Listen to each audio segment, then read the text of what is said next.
Les amis, il faut bien comprendre ce qu'on est en train de vivre là.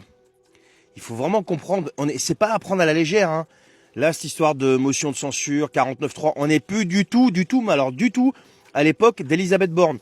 C'est pour ça que même si vous vous foutez royalement de la politique, qui accessoirement, elle, régit votre vie, hein, elle se fout pas de vous. Hein. Même si vous en avez rien à faire des actualités, je vous demande juste ces petites minutes d'attention pour que vous compreniez bien dans quoi on est en train de basculer. Et pour ça, je vais vous demander de partager cette vidéo, de la liker et de la commenter. C'est hyper important pour la soutenir, pour qu'elle évite de se faire striker, quelle que soit la plateforme. Aujourd'hui, c'est comme ça a priori, c'est les règles que j'ai découvertes. De quoi on parle? Il y a eu 49.3, non pas sur le budget, mais sur le projet de loi de la sécurité sociale. Il y a eu un 49.3 qui a été activé par Michel Barnier, Premier ministre. Il y a eu dans la foulée 2 motions de censure qui ont été déposées, ou il y en a au moins une qui a déjà été déposée. Bref, celle du nouveau Front Populaire sera très certainement votée. Ça voudra dire que le gouvernement Barnier va sauter. Le gouvernement Barnier va sauter. Qu'est-ce qui va se passer? Il va falloir que le président, normalement, nomme un Premier ministre ou alors démissionne ou je sais pas quoi. Donc là, on va voir dans cette vidéo quelles sont les 3 options à disposition du président de la République et pourquoi il y en a une qu'il risque de privilégier et de laquelle je parle depuis des mois. J'ai dit dans une autre vidéo qu'il avait tendu 2 pièges. Le premier piège, ça a été la dissolution de l'Assemblée nationale. Ça, je vais pas revenir dessus. Le but, c'était qu'il n'y ait plus de majorité, en fait. Que l'Assemblée nationale soit divisée en 3, et là, c'est ce qui s'est passé. Le deuxième piège, dans lequel tout le monde est tombé, c'est le piège Barnier. Le piège Barnier, c'est quoi? Il a été nommé un Premier ministre issu du parti qui a fait à peu près 5%. Donc, bon, voilà, on en pense ce qu'on veut, mais quoi qu'il arrive, Emmanuel Macron savait très bien que Michel Barnier allait être censuré. Et même Michel Barnier lui-même devait le savoir, c'est automatique avec la carrière qu'il a et l'expérience qu'il a. Donc aujourd'hui, quelles sont les options? Les options 1, Macron nomme un autre Premier ministre. Il est capable de le faire. Mais s'il nomme un autre Premier ministre, pourquoi ça n'ira pas? Il se fera déglinguer tout comme Barnier. Donc motion de censure sur 49.3, etc., tout ce que vous voulez. Donc il se fera censurer à un moment ou à un autre. C'est pas bon pour l'économie française qui est déjà en train de déguster. Et pour les marchés financiers. Et gardez bien à l'esprit les marchés financiers, on va en reparler juste après. 2, Macron démissionne. Si Macron démissionne, c'est chaos complet. Pourquoi chaos complet? Je parle au niveau des marchés financiers, puisqu'il y aura des élections anticipées en France, des présidentielles anticipées. Ça va plaire à tous ces politiciens, là, tous les partis politiques, parce que chacun court après le fauteuil. Hein, mais vos intérêts, c'est un peu différemment. Ils les voient un peu sous un autre angle, pour pas dire ils en ont rien à faire.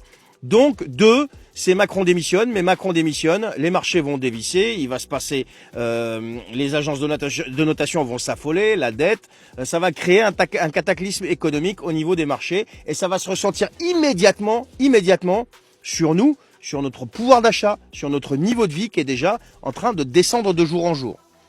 3, l'article 16. Alors on va voir les 2 bénéfices de l'article 16 qu'aurait Emmanuel Macron en le déclenchant. Le premier bénéfice, c'est, et écoutez bien ce que je dis, ne l'interprétez pas mal, ça va garantir une certaine stabilité financière vis-à-vis des marchés. Donc les marchés vont continuer à faire, tant bien que mal, à peu près confiance à l'économie française. Donc ça va pas dégringoler. Et en plus, ils se retrouveront encore plus en confiance puisque c'est un seul mec qui va décider. Et vu que c'est un type qui vient de chez eux, c'est perfecto. Tu vois, c'est nickel pour eux.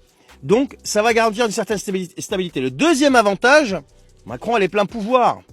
Donc il a les pleins pouvoirs pour faire, pas tout ce qu'il veut, mais pour faire une très grande partie de ce qu'il voudrait faire. On va dire 90%. Il va pouvoir vraiment continuer à répondre aux volontés d'Ursula von der Leyen et de la Commission européenne. Et de ce fait-là, il va pouvoir aussi, et ça c'est prévu dans toutes les lois qu'ils ont passées récemment. Rappelez-vous quand on a parlé de la loi de programmation militaire, quand on a parlé de tout un tas d'autres lois qui leur permettent des réquisitions, etc., etc. Donc il va pouvoir bloquer des capitaux. Il va pouvoir saisir des capitaux, des épargnes, etc. Donc ils pourront, si le besoin s'en fait sentir, s'il y a un besoin, je sais pas comment ils ont appelé ça, un besoin périlleux ou je sais pas quoi, où la nation est en danger. Enfin bref, il va pouvoir faire ce qu'il veut. il va pouvoir faire ce qu'il veut à ce niveau-là. Donc, ça va encore rassurer les marchés. Mais par contre, les marchés, étant donné qu'ils n'en ont rien à faire des Français, de leur niveau de vie, etc., ça va bien se passer pour eux. Mais c'est vous qui allez déguster. Et c'est pour ça que je vous dis, des 3 possibilités, nommer un Premier ministre, ça va pas le faire, puisqu'il va se faire dézinguer. Donc, les marchés vont continuer de s'affoler. La deuxième possibilité, Macron démissionne, ça va affoler les marchés, puisqu'il y aura une présidentielle anticipée, et ils seront dans l'incertitude, et ils détestent ça, l'incertitude. Et 3, donc ça va affoler aussi les agences de notation, et ça aura une conséquence directe sur la dette, donc aussi sur votre niveau de vie. Et 3, eh bien, la seule option aujourd'hui qui serait à peu près viable et qui garantirait d'une part une stabilité financière et d'autre part surtout la possibilité pour Emmanuel Macron de faire ce qu'il veut et de se plier à tous les désirs d'Ursula von der Leyen, c'est le déclenchement de l'article 16 de la Constitution qui va lui conférer les pleins pouvoirs. Alors bien sûr, c'est pas ad vitam aeternam, mais ça lui conférait quand même les pleins pouvoirs et pourra, pendant ce temps-là, faire à peu près, on va dire 90% de tout ce qu'il souhaite. Voilà.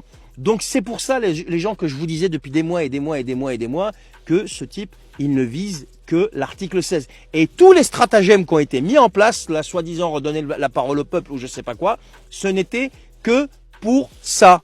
Et là, on n'a jamais été aussi près que des pleins pouvoirs qui seraient attribués à ce type. Bon courage et félicitations à toutes celles et ceux qui ont voulu éviter le chaos et qui ont voulu éviter le racisme, le fascisme, la xénophobie et toutes les conneries marketing qu'on peut entendre. Allez, partagez cette vidéo les amis et à très bientôt pour d'autres informations, pour d'autres actualités qui malheureusement sont de moins en moins brillantes. Allez, salut!